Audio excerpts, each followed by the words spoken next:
This channel does not promote any violent, harmful, or illegal activities. All content provided by this channel is meant for an educational purpose only.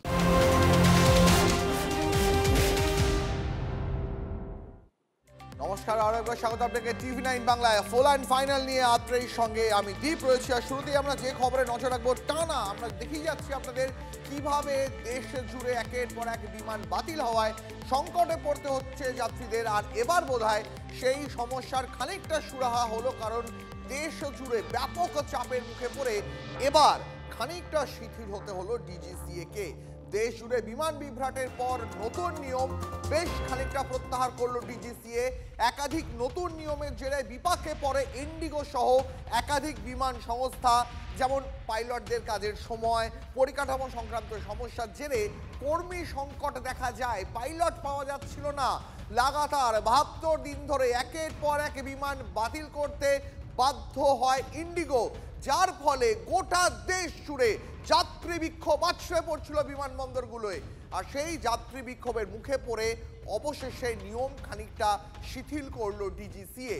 আমরা এই মুহূর্তে আপনাকে দেশ জোড়া একাধিক বিমানবন্দরের ছবি দেখাচ্ছি। কলকাতা, মুম্বাই, বেঙ্গালুরু, চেন্নাই, আহমেদাবাদ, পুনে, প্রায় সব কটি বিমানবন্দরেই দিনভর যাত্রীরা অপেক্ষা করে রয়েছেন কখন তাদের যে ডেস্টিনেশনের বিমান সেটা তারা ধরতে পারবেন বলে।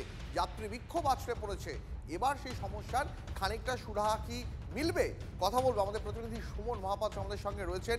সুমন, একেবারে যে যাত্রীরা তুমি কথা বলছিলে, যারা বারবার বলছিলেন যে তারা রাতভর অপেক্ষা করছিলেন তাদের বিমানের জন্য, তাদের সঙ্গে কথা বলে যদি জানা যায় যে ডিজিসিএ যে নিয়ম খানিকটা শিথিল করলো, এই বিমান না মেলার সমস্যা কতটা তার সমাধান হলো বলে মনে করছেন যাত্রীরা?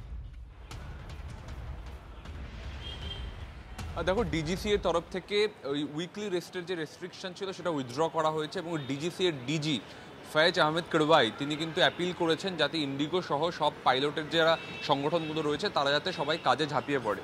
তবে এখনও কিন্তু এখানে কিন্তু আমরা যদি বোর্ডে দেখি তাহলে এখনও কিন্তু ইন্ডিগোর সব ফ্লাইট সেগুলো কিন্তু আইদার ক্যান্সেলড বা ডিলেড দেখাচ্ছে। জয়পুর, রাজস্থান, ব্যাঙ্গালোর, আহমেদাবাদ, আগরতলা, পোর্ট ব্লেয়ার, প্রত্যেকটা ক্ষেত্রে কিন্তু প্রত্যেকটা জায়গার ক্ষেত্রে কিন্তু এই সমস্যা রয়েছে। তবে যেটা তুমি বলছিলে যাত্রীদের প্রতিক্রিয়া, দেখো যাত্রীরা ডিজিসি এর কি বিজ্ঞপ্তি এলো, তারা কি নির্দেশ দিল, এটার থেকে কিন্তু সাময়িক ইস্তফা চাইছেন, সাময়িক একটা লিজার পিরিয়ড চাইছেন। তার কারণ গতকাল রাত থেকে কেউ কেউ বসে আছেন, কেউ কেউ তারও আগের দিন থেকে বসে আছেন। এইখানে একজন যাত্রী বসে আছেন, দেখো এয়ারপোর্টের বাইরে, তিনি কানেক্টিং ফ্লাইট পাবেন, ধরবেন, কিন্তু যেতে পারছেন না, তার কারণ ফ্লাইট ডিলেড বা ফ্লাইট कैंसिल। কতক্ষণ, कितने दिनों से वेट करना है, कितने टाइम से? मेरा तो अभी का था 4:30 का।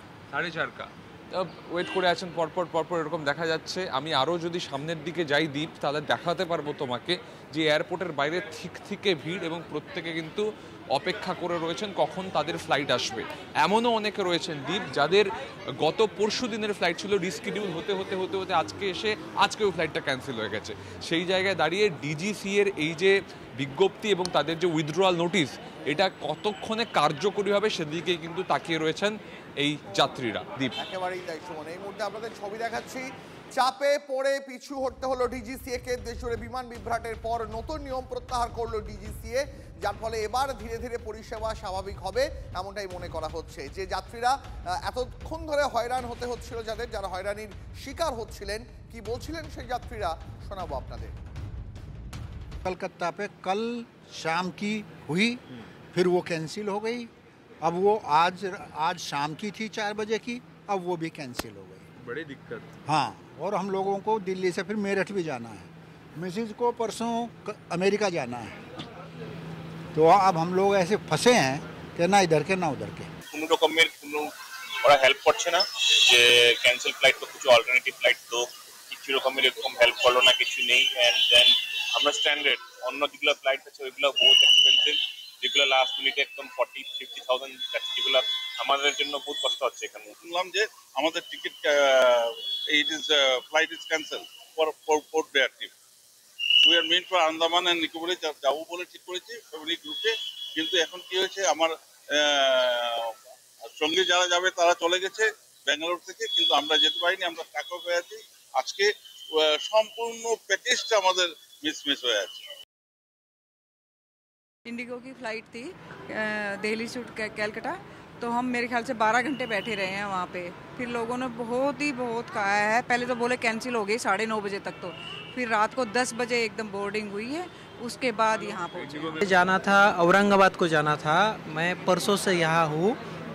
मुझे पहला कनेक्टेड था बॉम्बे से, उसके बाद उसने कैंसिल किया 1 दिन रुकने के बाद, उसके बाद दिया हैदराबाद कनेक्टेड दिया। हैदराबाद की भी कल रात को आधा घंटे पहले बोला कि कैंसिल है। उसके बाद दिया भुवनेश्वर कनेक्टेड, वो भी डिले चल रहा है और भुवनेश्वर से भी वो फ्लाइट कैंसिल है। कल पूरा दिन कोई भी साउथ का फ्लाइट नहीं है। बैंगलोर, हैदराबाद, चेन्नई, कोलकाता, कोयम्बतूर, तिरुचि, कोई भी जगह कोई भी फ्लाइट नहीं है। अब मेरे को संडे मॉर्निंग का फ्लाइट का टिकट दिया 5 o'clock का, अब मालूम नहीं मेरे को क्या होगा। যাত্রীদের প্রতিক্রিয়া শোনাচ্ছিলাম আপনাদের। কেউ 12 ঘন্টা, কেউ 24 ঘন্টারও বেশি সময় ধরে বিমানবন্দরেই আটকে রয়েছেন। আর দেশ জুড়ে ইন্ডিগোর এই চরম অচল অবস্থান ছেড়ে শেষ পর্যন্ত ক্ষমা চাইতে হলো সংস্থাকেও। অব্যবস্থার জন্য যাত্রীদের কাছে ক্ষমা চাইল ইন্ডিগো কর্তৃপক্ষ। ডিজিসি এবং অন্যান্য সংস্থার সঙ্গে লাগাতার আলোচনা চলছে। বিবৃতি দিয়ে জানিয়েছে ইন্ডিগো এই পরিস্থিতি মোকাবিলায় আসলে অসামরিক বিমান পরিবহন মন্ত্রকও আপাতত পরিস্থিতি স্বাভাবিক করতে কেন্দ্রের কাছে 10 দিন সময় চেয়েছে ইন্ডিগো। আর শুধু তো ইন্ডিগো নয়, ইন্ডিগোর পাশাপাশি আকাশা এয়ারের পরিষেবাতেও সমস্যা দেখা দিয়েছে।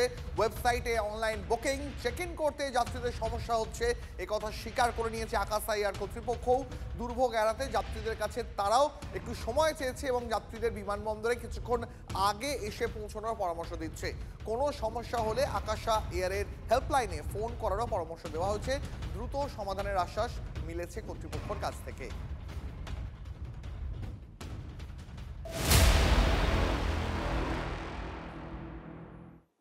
এবার এসআইআর দিকে নজর রাখবো। এসআইআর কাজ নিয়ে বিএলওদের এবার সতর্ক করলো কমিশন। কমিশন বলছে উদ্দেশ্য প্রণোদিত গরমিল করলে কড়া পদক্ষেপ, অর্থাৎ কোনো গরমিল যদি মনে হয় কমিশনের যেটা কোনো উদ্দেশ্য নিয়ে করা হয়েছে তাহলেই কড়া পদক্ষেপ করা হবে। খবর কমিশন সূত্রে। সব রাজ্যে বিএলওদের বিরুদ্ধে এফআইআর হয়েছে, বাংলায় এখনো কারো বিরুদ্ধে এফআইআর হয়নি। 11ই ডিসেম্বরের পর গরমিল ধরা পড়লেই ব্যবস্থা, খবর কমিশন সূত্রে। শ্রাবন্তী আমাদের প্রতিনিধি আমাদের সঙ্গে রয়েছেন। শ্রাবন্তী, বিএলওদের চাপ দেওয়ার অভিযোগ বারবার করা হয়েছে, সেই জায়গায় দাঁড়িয়ে এই সিদ্ধান্ত কমিশনের, এটা কি আরো চাপ দেবে বিএলওদের নাকি কাজ অনেক বেশি স্বচ্ছ হবে? কোথাও একটুখানি সতর্ক বেশি করিয়ে দেওয়া হলো। গতকাল যে চিঠি কমিশনের পক্ষ থেকে দেওয়া হয়েছে, সেই নোটিশ বলা যেতে পারে, সেই নোটিশে বারবার বিএলওদের প্রশংসা একদিকে যেরকম করা হয়েছে, অন্যদিকে স্মরণ করিয়ে দেওয়া হয়েছে যে কাজ 4 তারিখে শেষ হওয়ার কথা ছিল, সেই কাজ প্রায় শেষ। 11 তারিখ পর্যন্ত সময় রয়েছে। এই সময়ের মধ্যে চেকিং রিচেকিং অর্থাৎ আরেকবার পরীক্ষা করে নিতে হবে এবং যদি দেখা যায় যে ইচ্ছাকৃত ভুল, তাহলে সেটা কোনোভাবেই মানা হবে না। এই গাফিলতিকে শুধুমাত্র গাফিলতি হিসেবে দেখানো হবে না, আইনানুগ ব্যবস্থা গ্রহণ করা হবে। আমরা দেখেছি গত মাসেই উত্তরপ্রদেশের মতো একটা বড় যে রাজ্য, সেখানে 60 জন বিএলওকে একদিনে তাদের বিরুদ্ধে এফআইআর করেছিল কমিশন, সেখানকার সিইও দফতর। এখানে এখনো পর্যন্ত বিএলওদের বিরুদ্ধে সেই ধরনের কোনো পদক্ষেপ নেয়নি না। আসলে উল্লেখ না করে বিএলওদের স্মরণ করিয়ে দেওয়া হয়েছে যে এত বিক্ষোভ হচ্ছে, এত আন্দোলন হচ্ছে, সবটাই গোচরে রয়েছে। যদি দেখা যায় ইচ্ছাকৃতভাবে কোনো রকম ত্রুটি, তাহলে সেটা বরদাস্ত করবে না কমিশন। এই নোটিশের অর্থ সেটাই। ধন্যবাদ। 2-5টা আইনানুগ ব্যবস্থা নিয়ে কথা বলতে হবে। তো আপনি কি মনে করেন 2208টা বুথ একজনও মরেনি? এটা উদ্দেশ্য প্রণোদিত নয়, এটা মিস্টেক, এটা ভুল।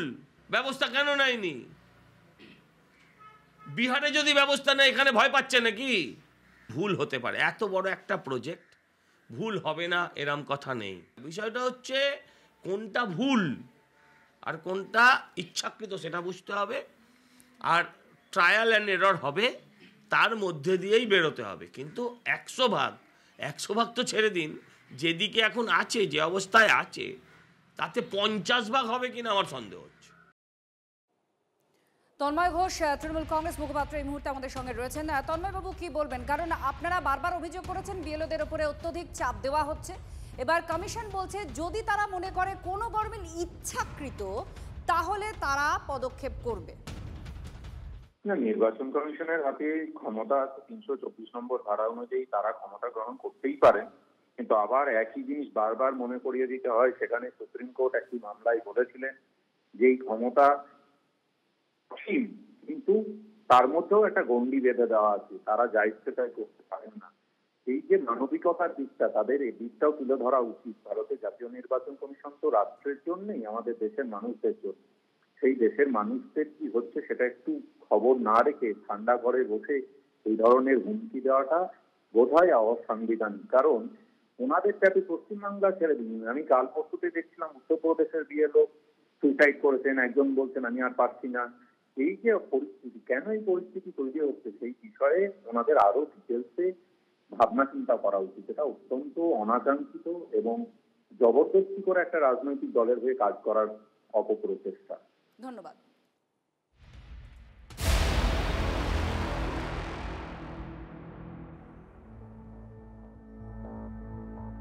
আর এর মধ্যে 4 দিনে মৃত্যুহীন ভোট কেন্দ্র 4 অঙ্ক থেকে নেমে এলো মাত্র 1 অঙ্কে। 1 ডিসেম্বর যে পরিসংখ্যানটা ছিল 2208, 4 দিনের মাথায় সেই সংখ্যা কমে হলো 7। 1 ডিসেম্বর মানে 1 ডিসেম্বর সিইও দপ্তরের জেলাগুলি থেকে মৃত্যুহীন ভোট কেন্দ্রের সংখ্যা আসে 2208। পর্যালোচনা করে ফের রিপোর্ট চায় কমিশন। এরপরেই লাফিয়ে লাফিয়ে কমতে শুরু করে এই মৃত্যুহীন ভোট কেন্দ্রের সংখ্যা। 4 ডিসেম্বর মৃত্যুশূন্য ভোট কেন্দ্রের সংখ্যা হলো 7। 1 ডিসেম্বর দক্ষিণ 24 পরগনায় মৃত্যুহীন ভোট কেন্দ্র ছিল যে সংখ্যা, সেই সংখ্যা 4 ডিসেম্বর নেমে এসে দাঁড়ালো মাত্র 1-এ।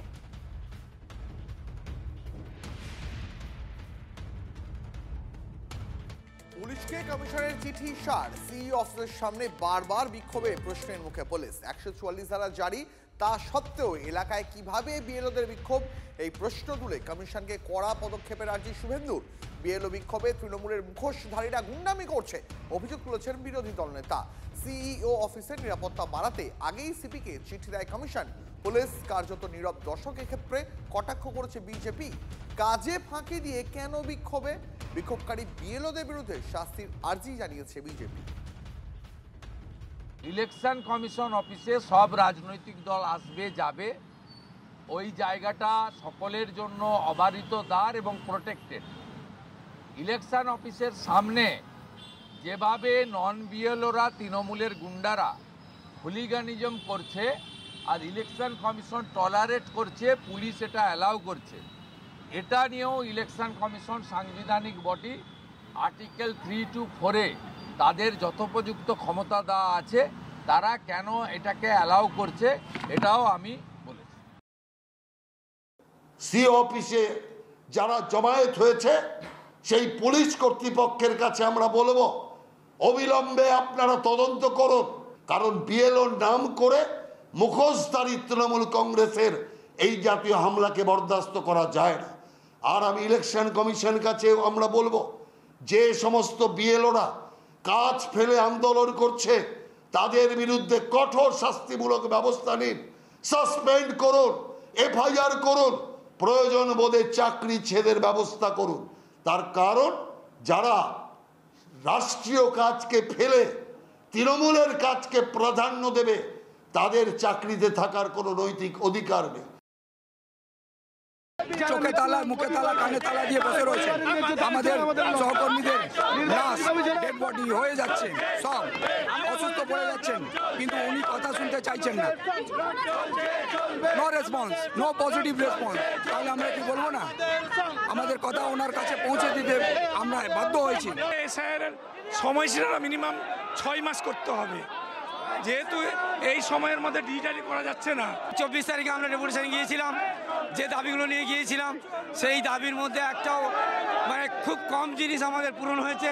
সেই পুনরায় সেই দাবি নিয়ে এবং এর পরবর্তীকালে ডেপুটেশন হয়েছে যে মৃতের পরিবারের ক্ষতিপূরণ দেওয়া, আমাদের কাজের চাপকে হালকা করে দেওয়া, আমাদের উপরে অত্যধিক প্রেশার দেওয়া হচ্ছে। যে দাবিগুলো তারা মৃত পরিবার কর্মরত বিএলওদের জন্য করেছেন সেটা যেন অবশ্যই অবিলম্বে পূরণ করে, কারণ শিক্ষক শিক্ষিকারা রাস্তায়। আমাদের যেগুলো দাবি সেগুলো তো এখনো পূরণ হয়নি। আমাদের দাবিগুলো যেগুলো ছিল আরও সময় বাড়াতে হবে। তারপরে আমাদের যারা ক্ষতিগ্রস্ত হয়েছে আর কি, যারা মারা গেছে সেই সমস্ত ফ্যামিলিকে ক্ষতিপূরণ দিতে হবে আর তাদের চাকরি দিতে হবে। সিজার রয়েছেন আমাদের সঙ্গে, আমি সরাসরি সিজারের কাছে একবার চলে যাব। সিজার, যদি নির্বাচন কমিশনের তরফে সিপিকে চিঠি দেওয়া হয় নিরাপত্তা বাড়ানোর জন্য, যে অভিযোগটা বিজেপি তুলছে, তাহলে সত্যি সত্যি তো প্রশ্ন উঠতে শুরু করবেই যে কেন এত গুরুত্বপূর্ণ একটা দপ্তরের বাইরে এভাবে দিনের পর দিন এতজন বিএলও তারা নিজেদের কাজ খানিকটা অবহেলা করে ধর্ণা চালিয়ে যাচ্ছে, অথচ পুলিশের তরফ থেকে এখনো পর্যন্ত কোনো ব্যবস্থা নেওয়া হচ্ছে না। একদমই সেই জায়গা থেকে এই প্রশ্নটা জোরালো হচ্ছে। তার কারণ হচ্ছে দুটো বিষয় রয়েছে। এক হচ্ছে যে বিএলওরা কাজ করছে কি করছে না সেটা কমিশন দেখবে, সেটা পুলিশের দেখার কথা নয়। কিন্তু যেখানে বারবার ইসিআইর পক্ষ থেকে এই সিইও অফিসের নিরাপত্তার বাড়ানোর কথা বলা হয়েছে, সেখানে দাঁড়িয়ে দেখা গেল টানা সেখানে ধর্ণা মঞ্চ রয়েছে এবং সেখানে এর মধ্যে 2 দফা বিএলওরা বিক্ষোভ করলেন। বিক্ষোভ করে তারা ভেতরে ঢুকে বসে পড়লেন, প্রায় 30 ঘন্টা তারা অবস্থান করলেন। অর্থাৎ কোথাও যে সিইও অফিসের যে নিরাপত্তা বিঘ্নিত হচ্ছে সেটা কিন্তু স্পষ্ট। কিন্তু তারপরেও আবার বিক্ষোভ কিন্তু আটকানো হলো না সিইও অফিস থেকে নির্দিষ্ট দূরত্বে। যেটা দেখা যায় যে বিভিন্ন এই ধরনের গুরুত্বপূর্ণ সরকারি ভবনে বিক্ষোভকারীরা এলে বিক্ষোভকারীদের একটা নির্দিষ্ট দূরত্ব পর্যন্ত আসতে দিয়ে সেখানেই তাদের আটকে দেওয়া হয়। এখানে কিন্তু সিইও অফিসের সামনে পর্যন্ত আসতে দেওয়া হলো। আর সেই কারণেই কোনো পুলিশের ভূমিকা নিয়ে বিরোধীরা এই প্রশ্ন তোলার সুযোগ পাচ্ছেন। এবং এখনও যেহেতু সেই সিইও অফিসের সামনে বিক্ষোভ যে মঞ্চ রয়েছে সেই মঞ্চও কেন অ্যালাউ করা হচ্ছে সেই প্রশ্নগুলোই বিরোধীরা বারে বারে তুলছেন। এবং এখন পর্যন্ত পুলিশ যে ভূমিকা পালন করছে সেই জায়গায় কিন্তু সেটা পুলিশও কোনো সদুত্তর দিতে পারছে না কেন এই নিরাপত্তা বারবার বিঘ্নিত হচ্ছে। সিজার, ধন্যবাদ।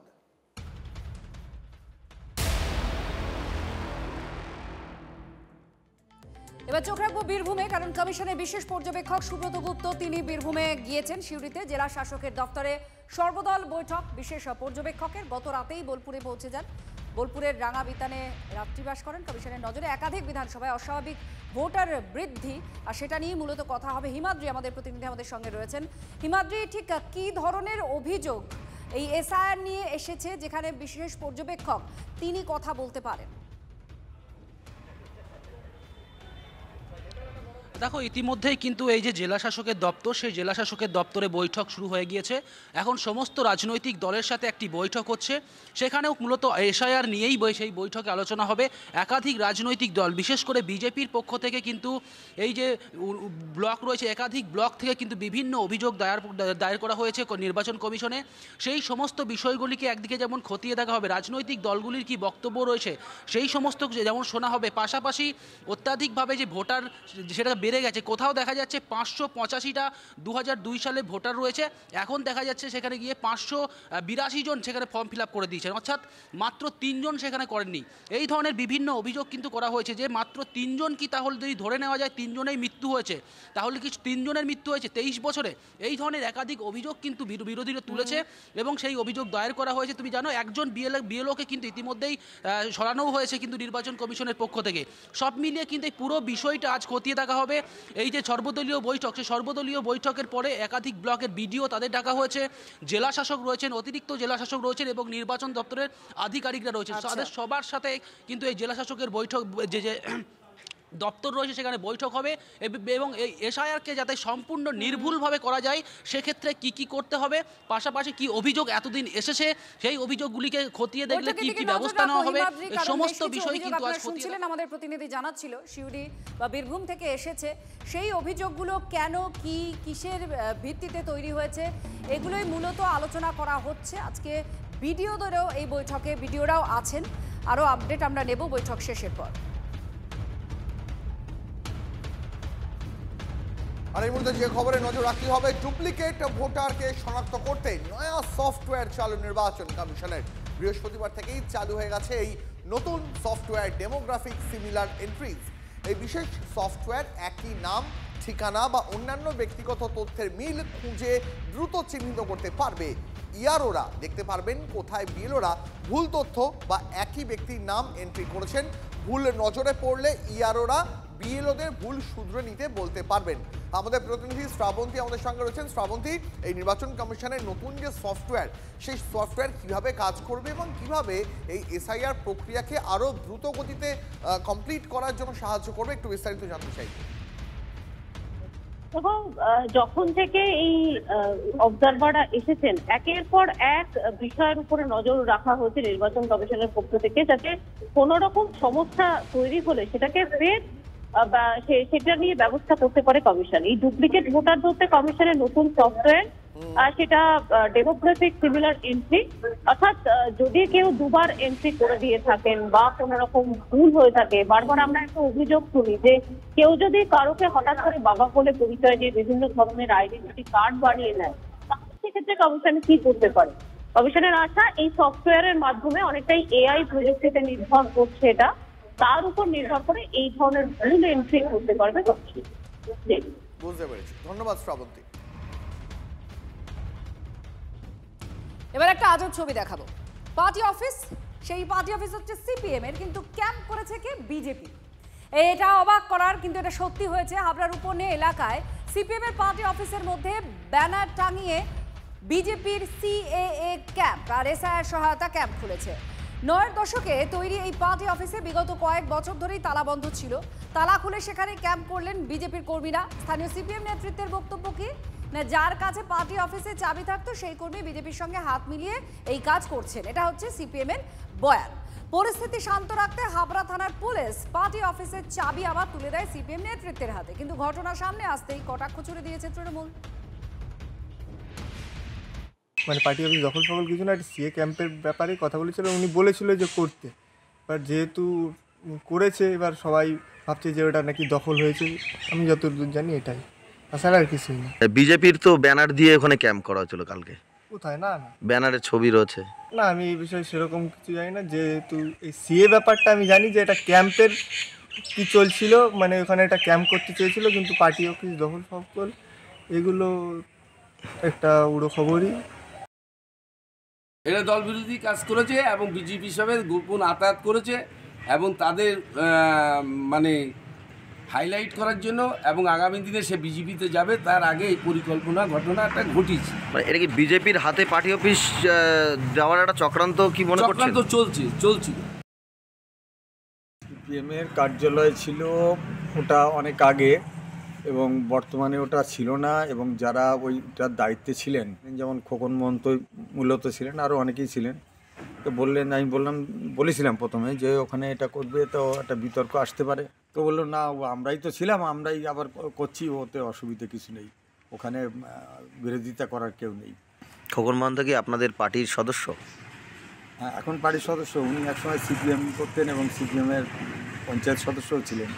বর্তমানে ওই বুথের বিএলএ টুর দায়িত্বেও আছেন উনি বিজেপির। এবং ওখানে জোর করে করারও কোনো প্রশ্নই নেই, কারণ ওখানে যারা ছিল তারা তো মানে যারা একসঙ্গে ওখানে দায়িত্ব ছিল সিপিএম, তারা তো সব এখন বিজেপির মধ্যেই আছে। যে পশ্চিমবাংলার বুকে সিপিএমের একটা বড় অংশ যারা বিজেপিতে অংশগ্রহণ করেছে, বিজেপিতে চলে গেছে, এবং বিজেপিতে চলে গিয়ে সিপিএমের যে ভোটটা শূন্য হয়ে গেছে, সেই জায়গায় দাঁড়িয়ে সিপিএমের বি টিম বিজেপি কাজ করছে এবং কংগ্রেস কাজ করছে। এরা মিলিতভাবে তৃণমূল কংগ্রেসের যে উন্নয়ন, সেই উন্নয়নকে স্তব্ধ করার জন্যে এরা প্রতিনিয়ত চক্রান্ত করে চলেছে। আশা করি আগামী বিধানসভা নির্বাচনে মানুষ সচেষ্ট হয়েছে, মানুষ বুঝতে পারছে। বাংলায় এসআইআর লাগু হওয়ার পর আর কি কি দেখতে হবে? ছিল 3 হয়ে গেল 5।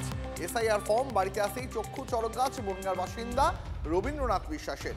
3 সন্তানের বাবা জানতে পারেন তার নাকি আরো 2 ছেলে আছে, রাজু বিশ্বাস এবং বিশু বিশ্বাস। এরা দুজনেই রবীন্দ্রনাথ বিশ্বাসকে বাবা দেখিয়ে ভোটার কার্ড তৈরি করেছে বলে অভিযোগ।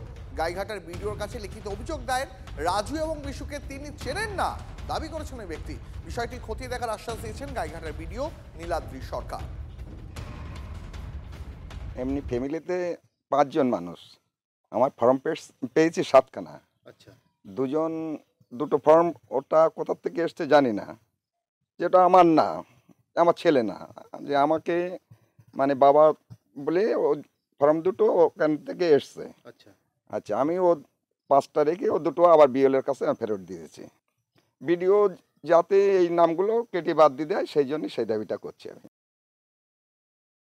অভিযোগটা আমি পাইনি, যদি অভিযোগ এরকম পড়ে থাকে সেই অভিযোগটি এনকোয়ারি করে দেখা হবে। আর ডেটা এন্ট্রি মানে আমাদের ডিজিটাইজেশনের কাজ চলছে, সেখানেও দেখতে হবে কারা কি এন্ট্রি করেছে, যে তথ্য দিয়েছে সে তথ্য যদি ভুল দিয়ে থাকে সেটা বাদ দিয়ে আবার নতুন করে দেখে নেওয়া হবে সেটা। বিজেপিরা বলবে, কেন ওদের কাজই হলো কুৎসা করা। ওরা উন্নয়ন বাংলায় যেভাবে উন্নয়ন হয়েছে উন্নয়নের কথা বলে না। ওদের কাজই হলো কুৎসা করা আর ধর্মের নামে রাজনীতি করা। ওই দিকে আমরা কান দিই না। আর যে ঘটনা ঘটছে এটা সম্পূর্ণ দায়ী ইলেকশন কমিশনকেই নিতে হবে। তাছাড়া যেখানে ঘটনাটা ঘটেছে এখানকার এমএলএ বিজেপির, এবং যেখানকার আপনি গ্রামের কথা বললেন আমি খবর নিয়ে দেখলাম সেখানে গ্রামের মেম্বারও বিজেপির। এরা ভালো করে বলতে পারবে যে কী কারণে হলো। এসআইআরকে নিয়ে কিভাবে এই তৃণমূল কংগ্রেস নির্লজ্জ বেহাইয়ার মতন ঘটা করে বিরোধিতা করেছিল, আর সেই বিরোধিতায় আসল চোররা ধরা পড়ছে। বাংলায় দীর্ঘদিন ধরে তৃণমূল কংগ্রেস ক্ষমতায় রয়েছে। থানার ওসি, আইসি, এসপি এবং বিডিও, এসডিও তৃণমূলের বি টিম হয়ে কাজ করে। তাদের মাধ্যম দিয়ে এবং তৃণমূল কংগ্রেসের সব দালালগুলো, ফড়েগুলো যারা এই বিডিওতে পঞ্চায়েতে বসে থাকে, তারা বিভিন্ন সময়ে ডুপ্লিকেট মা বাবা সাজিয়ে এই ভোটগুলো করেছিল। 2,76,000 ভোটার তারা নেই, তাদের কোনো হদিশই পাওয়া যাচ্ছে না পশ্চিম বর্ধমানে। ওয়ার রুমে ছুটে গেলেন মন্ত্রী অরূপ বিশ্বাস। বিজেপি বৈধ ভোটারদের নাম বাদের ছক কষছে এই অভিযোগ তাঁর। তৃণমূলের বিএলএদের সতর্ক থাকার নির্দেশ এবং ভোটার তালিকা থেকে ভুয়ো ভোটার বাদ যেতেই বিপদ দেখছে তৃণমূল, এই কটাক্ষ এখন করছে বিজেপি। সেটা এখনো সেই তথ্য আমাদের কাছে সঠিকভাবে এখনো নেই। ইলেকশন কমিশন আমাদের জানা, ওনারা তো নিজেদের মতো করে করছেন।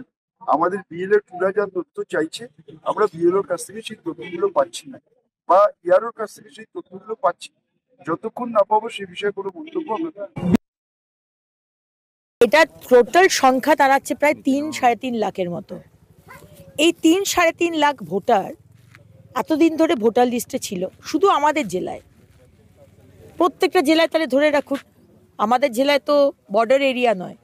আজকে যেসব বর্ডার ডিস্ট্রিক্ট যেখান থেকে সম্পূর্ণভাবে রোহিঙ্গা অনুপ্রবেশকারী ঢুকেছে বাংলাদেশ থেকে, সেখানে সংখ্যাটা ভেবে দেখুন।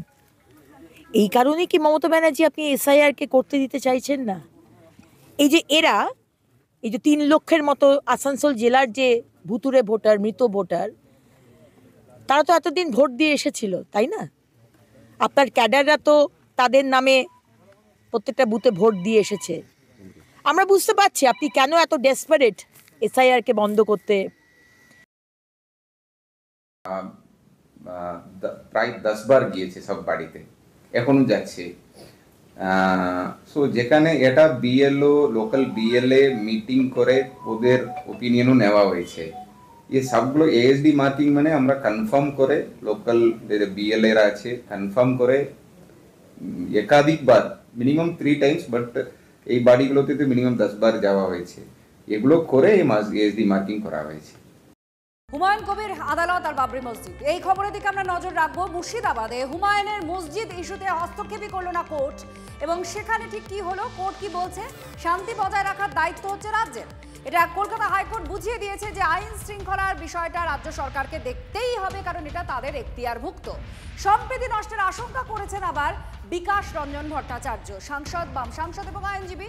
তার বক্তব্য, এই পরিবেশ সেটা সম্প্রীতিটাকে নষ্ট করতে পারে। রাজ্যকে সাধারণ মানুষের নিরাপত্তা নিশ্চিত করার নির্দেশ হাইকোর্ট দিয়েছে এবং পরিস্থিতি নিয়ন্ত্রণে রাখতে ইতিমধ্যেই 19 কোম্পানি কেন্দ্রীয় বাহিনী মোতায়েন আছে। আদালতে একথা আবার রাজ্যের তরফ থেকে বলা হয়েছে। রাজ্য সরকারকে যেটা অর্ডার দেওয়া হয়েছে যে to see that the law and order situation doesn't deteriorates, doesn't creates a situation of any kind of communal disharmony, সেটা রাজ্য সরকারও বলেছেন যে তারা ইনশিওর করবেন। এবং সেন্ট্রাল গভর্নমেন্ট থেকে যেটা বলা হয়েছে যে অলরেডি যেহেতু মে মাসের এই বছরে যে কমিউনাল রাইটটা হয়েছিল সেটার পরিপ্রেক্ষিতে 19 company central forces already being diploid in Murshidabad, সেটা ওটা কন্টিনিউ হবে। তো ওই পরিপ্রেক্ষিতে আমরা অলরেডি একটা আন্ডারটেকিং দিয়েছি যে আমরা চাই যে সৌহার্দ্য বজায় রেখে কালকের যে শিলান্যাসটি হবে বাবরি মসজিদে, সেটা আমরা বজায় রাখব। হাইকোর্টের এই নির্দেশকে স্বাগত জানিয়েছেন হুমায়ুন নিজে। বাবরি মসজিদের শিলান্যাসে প্রশাসনের কোনো বাধা তিনি মানবেন না ইঙ্গিতে বুঝিয়ে দিয়েছেন তৃণমূল কংগ্রেস থেকে সাসপেন্ডেড এই বিধায়ক। তৃণমূল লোক ঢুকিয়ে অশান্তি করতে পারে আশঙ্কা ভরতপুরের বিধায়কের। অনারেবল হাইকোর্ট মনে করেছেন যে আমি ন্যায় পথে আছি, আমার অধিকার আছে মসজিদ বানানোর, তাই ওনারা আমাকে তো কোনো, আমি অনারেবল হাইকোর্টের কাছে যতদিন এর আগেও বিচার পেয়েছি, আমি বাহিনী এসছে, আমি স্বাগত জানাচ্ছি।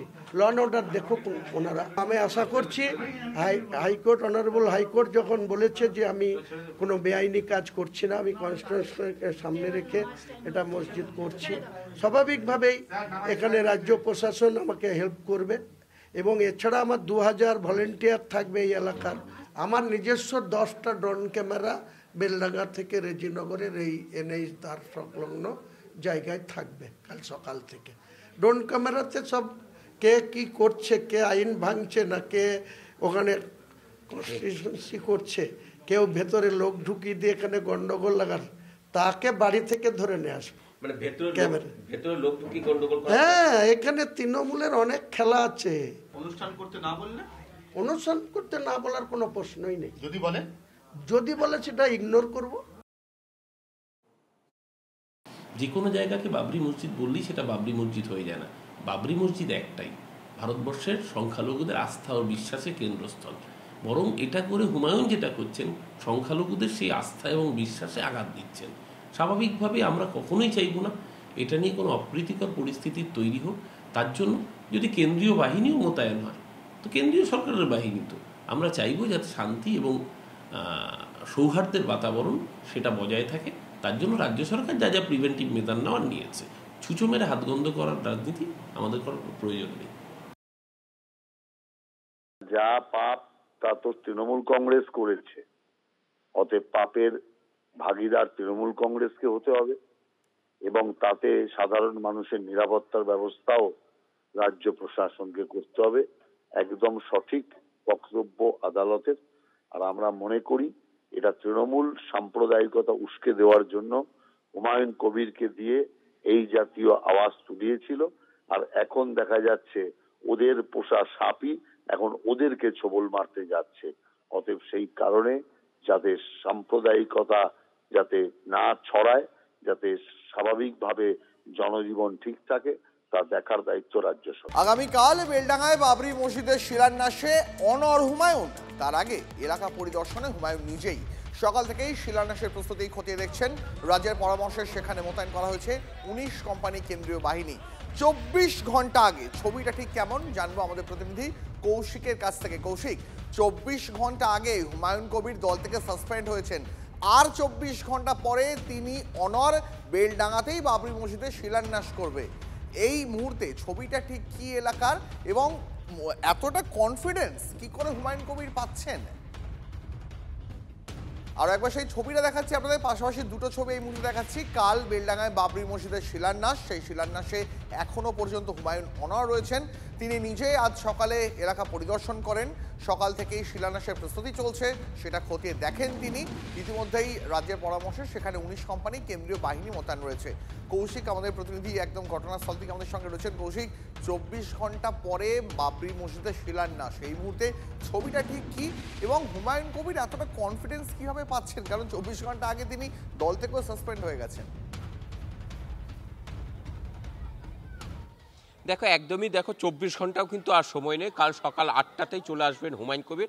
এখন ঘড়ির কাঁটায় যে সময় প্রায় 2:30 পেরিয়ে গেছে এবং সেই জায়গায় দাঁড়িয়ে হুমায়ুন কবিরের যে ওখানে অনুষ্ঠান, মূল অনুষ্ঠানও কিন্তু আর 22 ঘন্টা পর কিন্তু যে 12টার সময় শুরু হবে কোরআন পাঠ। এবং তার আগে তিনি দল থেকে সাসপেন্ড হয়েছেন। দল থেকে সাসপেন্ড হওয়ার পরেও কিন্তু তিনি তার অবস্থানে অনড় ছিলেন এবং তিনি যেটা দাবি করেছিলেন যে এই বাবরি মসজিদ নির্মাণ করবেন বলেছেন, সেই কারণে তাকে দল থেকে সাসপেন্ড করা হয়েছে। তবে এখন তোমাকে যে ক্যামেরা পার্সনকে দেখানোর জন্য বলবো যেভাবে মানুষের সমাগম ভিড় তৈরি হয়েছে সেই জায়গা থেকে কিন্তু হুমায়ুন কবির কোথাও না কোথাও কনফিডেন্স লেভেলটা আরও তার বেড়ে যাচ্ছে।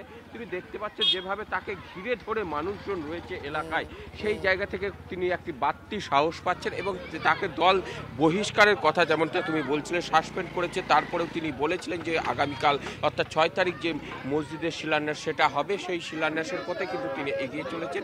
এবং তিনি এখানে যে আমি একটু আগেই তোমাদেরকে দেখাচ্ছিলাম যে সেখানে যে পান্ডাল হচ্ছে সেই ডেকোরেশনের কাজ চলছে, এর পাশাপাশি সকাল থেকে তুমি যেমনটা বলছিলে যে কেন্দ্রীয় বাহিনী, সেই কেন্দ্রীয় বাহিনী রুট মার্চও করছিলেন।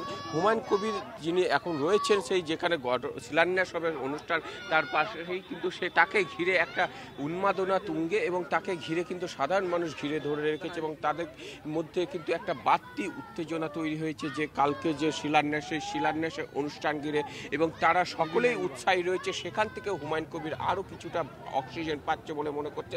তবে হুমায়ুন কবির যে এলাকায় এটি করবেন, তো আমি ক্যামেরা পার্সনকে দেখাতে বলবো যে শিলান্যাসের অনুষ্ঠান সেখান থেকে 100 মিটার দূরে কিন্তু যে জাতীয় সড়ক রয়েছে NH-12, সেই NH-12 12 নম্বর জাতীয় সড়কে 100 মিটার দূরে থেকে কিন্তু এই প্রোগ্রামের জায়গা এবং রাস্তার পাশেই সেখানে প্রচুর পরিমাণে লোকজন সমাগম হবে কিন্তু ব্যবস্থা করে চলছে। এই মুহূর্তে হুমায়ুন কবির বাইরে যখন যাচ্ছেন তাকে ঘিরে সেই ভিড়, সেই উত্তেজনা, আরো একটা কথার জন্য বলবো হুমায়ুন কবির আরো একবার কথা বলার চেষ্টা করবো। তুমি দেখতে পাচ্ছ যে ভিড়, সেই ভিড় কতটা তাকে দিচ্ছে জানার চেষ্টা করবো।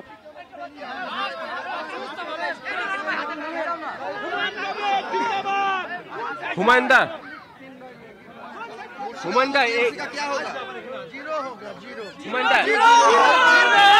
ভিড় তো আপনাকে আরো উৎসাহ দিচ্ছে, এই ভিড় তো আপনাকে আরো উৎসাহ বাড়াচ্ছে। নিশ্চয়, এরাই তো আমার শক্তি, আম পাবলিকে আমার শক্তি।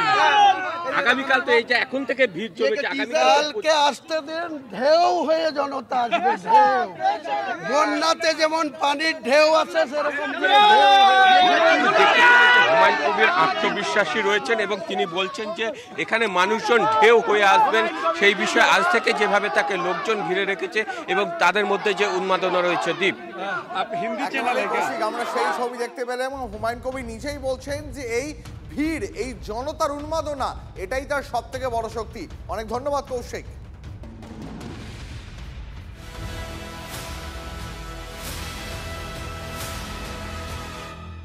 परिस्थिति में उनके नेतृत्व ने आपसी संबंधों को नई ऊंचाई दी है।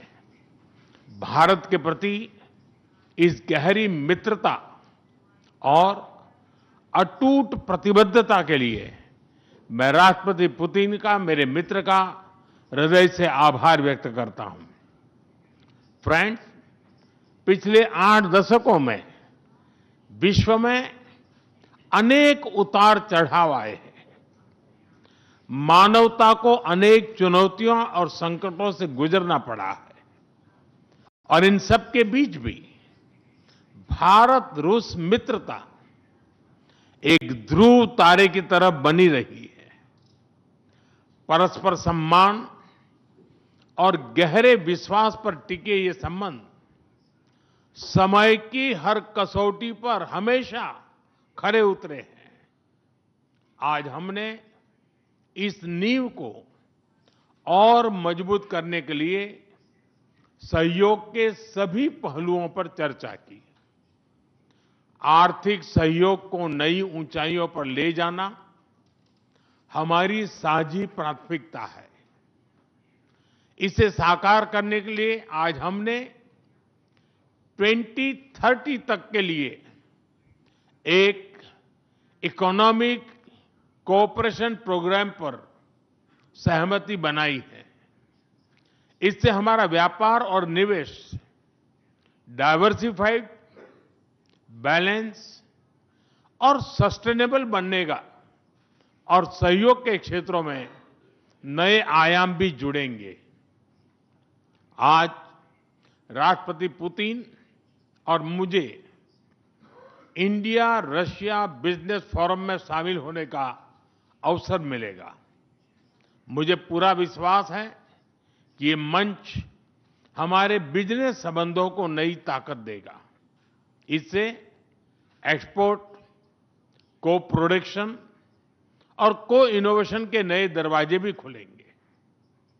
दोनों पक्ष यूरेशियन इकोनॉमिक यूनियन के साथ एफटीए के शीघ्र समापन के लिए प्रयास कर रहे हैं।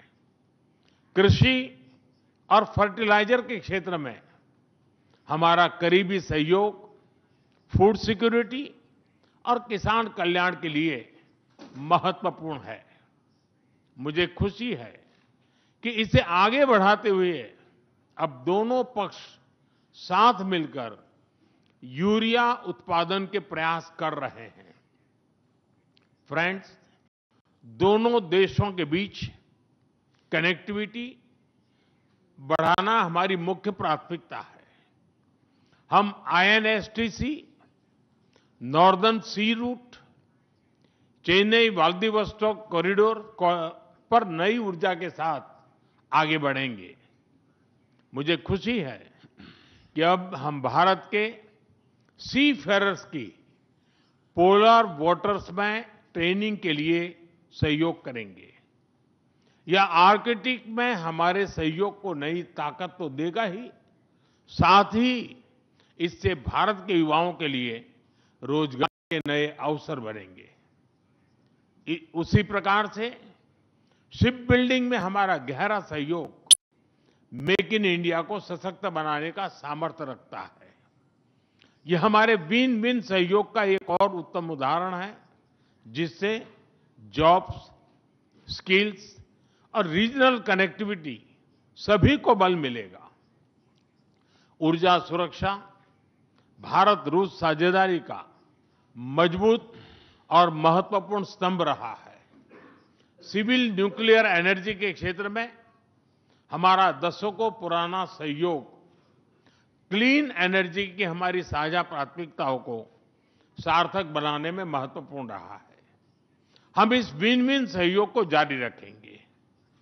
क्रिटिकल मिनरल्स में हमारा सहयोग पूरे विश्व में सिक्योर और डाइवर्सिफाइड सप्लाई चेन सुनिश्चित करने के लिए महत्वपूर्ण है।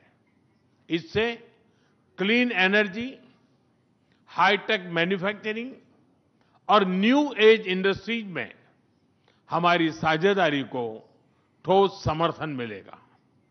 फ्रेंड्स, भारत और रूस के संबंधों में हमारे सांस्कृतिक सहयोग और पीपल टू पीपल टाइज का विशेष महत्व रहा है।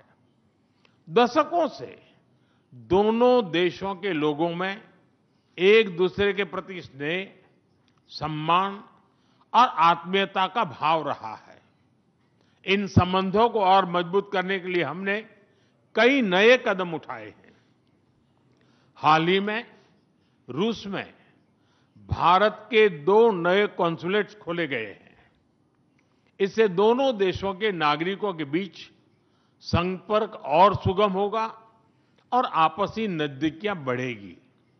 इस वर्ष अक्टूबर में लाखों श्रद्धालुओं को काल्मिकिया में इंटरनेशनल बुद्धिस्ट फोरम में भगवान बुद्ध के पवित्र अवशेषों का आशीर्वाद मिला। मुझे खुशी है कि शीघ्र ही हम रूसी नागरिकों के लिए निःशुल्क 30 डे ई टूरिस्ट वीजा और 30 डे ग्रुप टूरिस्ट वीजा की शुरुआत करने जा रहे हैं। मैन पावर मोबिलिटी हमारे लोगों को जोड़ने के साथ साथ दोनों देशों के लिए नई ताकत और नए अवसर क्रिएट करेगी। मुझे खुशी है कि इससे बढ़ावा देने के लिए आज 2 समझौते किए गए हैं। हम मिलकर वोकेशनल एजुकेशन, स्किलिंग और ट्रेनिंग पर भी काम करेंगे। हम दोनों देशों के स्टूडेंट्स, स्कॉलर्स और खिलाड़ियों का आदान प्रदान भी बढ़ाएंगे। फ्रेंड्स, आज हमने क्षेत्रीय और वैश्विक मुद्दों पर भी चर्चा की। यूक्रेन के संबंध में भारत ने शुरुआत से शांति का पक्ष रखा है। हम इस विषय के शांतिपूर्ण और स्थायी समाधान के लिए किए जा रहे सभी प्रयासों का स्वागत करते हैं। भारत सदैव अपना योगदान देने के लिए तैयार रहा है और आगे भी रहेगा। आतंकवाद के विरुद्ध लड़ाई में भारत और रूस ने लंबे समय से कंधा मिलाकर सहयोग किया है। पहलगाम में हुआ आतंकी हमला हो या क्रोकस सिटी हॉल पर किया गया कायरतापूर्ण आघात, इन सभी घटनाओं की जड़ एक ही है। भारत का अटल विश्वास है कि आतंकवाद मानवता के मूल्यों पर सीधा प्रहार है और इसके विरुद्ध वैश्विक एकता ही हमारी सबसे बड़ी ताकत है। भारत और रूस के बीच यूएन, G20, ब्रिक्स, SCO तथा अन्य मंचों पर करीबी सहयोग रहा है। करीबी तालमेल के साथ आगे बढ़ते हुए हम इन सभी मंचों पर अपना संवाद और सहयोग जारी रखेंगे। एक्सेलेंसी, मुझे पूरा विश्वास है कि आने वाले समय में हमारी मित्रता हमें ग्लोबल चैलेंजेस का सामना करने की शक्ति देगी और यही भरोसा हमारे साझा भविष्य को और समृद्ध करेगा। मैं एक बार फिर आपको और आपके पूरे डेलीगेशन को भारत यात्रा के लिए बहुत बहुत धन्यवाद देता हूं। स्पासिबा।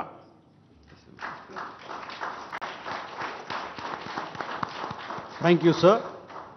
I now request His Excellency Mr. Vladimir Putin, President. Prime Minister, dear friends, ladies and gentlemen. First of all, I would like to sincerely thank the President of the Republic of India, Draupadi Murmu,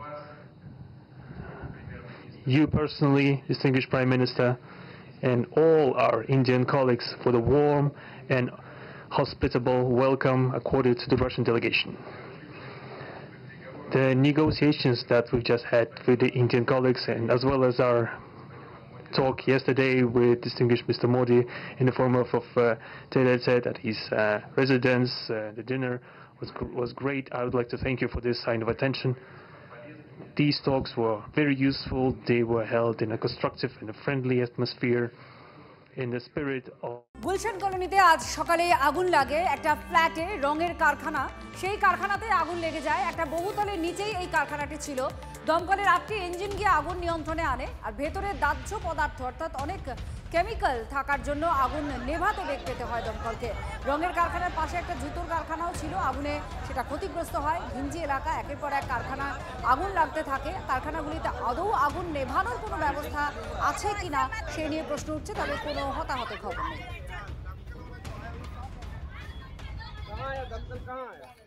हम लोग यहीं खड़ा थे, देखा आग लग गया, बस और कोई बात नहीं। আছে এখানটা তলায় কিসের কারখানা? केमिकल का काम होता है यहाँ पे। ওপরে তো অনেক লোকজন থাকে। সবকে আমরা খালি করে দিয়েছি, সবাইকে বাচ্চা কাচ্চা নিয়ে সবাইকে খালি করে দিয়েছি।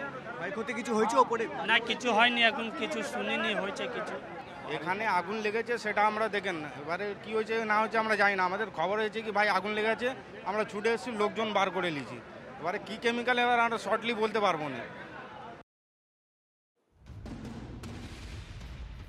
শীতের দুপুরে ধান জমিতে আগুন। ঘাটালের দন্দিপুরের বেড গ্রামে কৃষকদের মাথায় হাত। পুড়ে গেছে জমির পাকা ধান। মাঠের খড়ে কোনোভাবে আগুন লাগে, সেই আগুনই দ্রুত ছড়িয়ে পড়ে কয়েকশো বিঘা ধানি জমিতে। আমাদের প্রতিনিধি অসীম রয়েছেন আমাদের সঙ্গে টেলিফোনে। অসীম, এখনো পর্যন্ত আগুন লাগার কারণ কিছু জানা গেছে বা ক্ষয়ক্ষতির পরিমাণই বা কতটা হয়েছে, কি বলছেন কৃষকরা? দেখো, একেবারেই কিন্তু আগুন কিন্তু ভয়াবহ আকার ধারণ করেছে।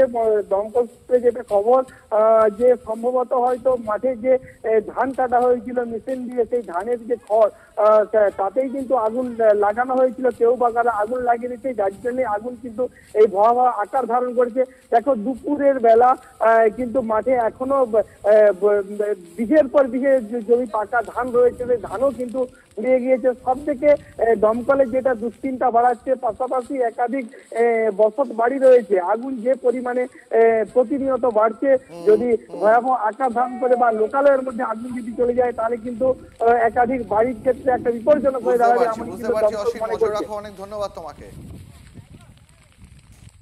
সামনাসামনি খুব বাড়ি আছে, সেই দিকে আগুনটা ক্রমশ এগোচ্ছে। আমরা যথাসম্ভব চেষ্টা করে যাচ্ছি আগুনটাকে, কারণ প্রায় 100 বিঘা কি 200 বিঘা হবে, পুরো মানে মাঠটাই জ্বলছে এরকম পরিস্থিতি। মানুষের একটু সচেতন হওয়া দরকার আছে।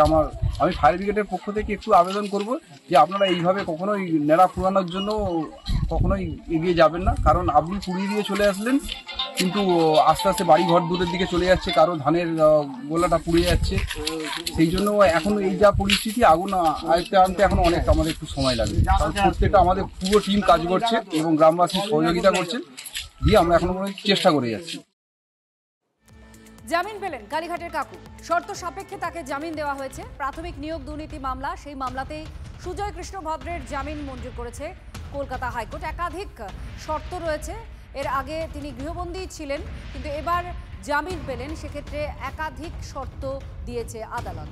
শরিকি সম্পত্তির বিবাদ মেটানোর নামে পঞ্চায়েতে ডেকে তরুণীকে খুন আর ধর্ষণের হুমকির অভিযোগ দেওয়া হচ্ছে। পঞ্চায়েত উপপ্রধানের সামনেই হুমকি দেওয়া হয় বলে অভিযোগ। দুষ্কৃতীদের বিরুদ্ধে আতঙ্কে ইমেল করে সিঙ্গুর থানায় অভিযোগ দায়ের করেছেন ওই তরুণী। সম্প্রতি পৈতৃক সম্পত্তি বিক্রি করেন তিনি এবং সম্পত্তি কেনাবেচার পার্টিশন দেওয়াকে কেন্দ্র করেই শরিকি বিবাদ মেটাতে পঞ্চায়েতে তরুণীকে ডাকা হয়। তিনি অভিযোগ করছেন, ওই তরুণী অভিযোগ করছেন, বিবাদ মেটানোর বদলে তাকে খুন আর ধর্ষণ করার হুমকি দেয় পঞ্চায়েত অফিসে থাকা কয়েকজন। সমস্ত অভিযোগ অস্বীকার করে নসিবপুর গ্রাম পঞ্চায়েতের উপপ্রধান গোবিন্দ ধারা সমস্ত অভিযোগই অস্বীকার করেছেন। এবার ভয়ের বিষয় যেটা আমি আসি, আমি প্রতিদিন 12টা 1টা 2টো ঘুমাই। কাল থেকে আমাকে 9টা 9:30টায় ঘুমোতে হচ্ছে, কারণ আমার বাবার ভয় যে যেহেতু এরকম একটা হুমকি দিয়েছে, যে কোনো মুহূর্তে রাত্রিবেলা যদি আসে তখন কি করা যায়। আমাকে অভিষেক নিজে আমাকে ডেকেছে, সভাপতি নিজে ডেকেছে, ডেকে নিয়ে গিয়ে যদি এরকমভাবে ধর্ষণ খুনের এরকম যদি হুমকি দেওয়া হয়, আমার বাবা কোন ভরসায় সেলটানোমে থাকবে, আমি এখানে পার্টিশন করব। সব কে ওকে ভয় দেখিয়েছে, কে হুমকি দিয়েছে ওই জানে।